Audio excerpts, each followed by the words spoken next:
Kinilala ng mga lokal na opisyal ang kabayanihan ng isang off-duty na pulis matapos niyang iniligtas ang buhay ng isang 7 taong gulang na bata sa isang hostage situation sa Marawi City, Lanao del Sur. Ayon sa pulisya, nagja-jogging lamang si Police Senior Master Sergeant Soher Sulaiman nang mapansin ang isang lalaking humablot sa bata at nagbabanta sa kanyang buhay kapalit ang pera. Sa kabila ng pagiging off-duty, agad na nakipag-ugnayan si Sulaiman sa mga opisyal ng barangay at mga lider ng komunidad upang mapayapang maresolba ang sitwasyon.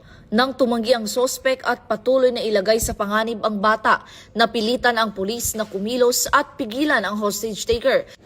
Dahilan upang mailigtas ang biktima at agad na isinugod sa ospital.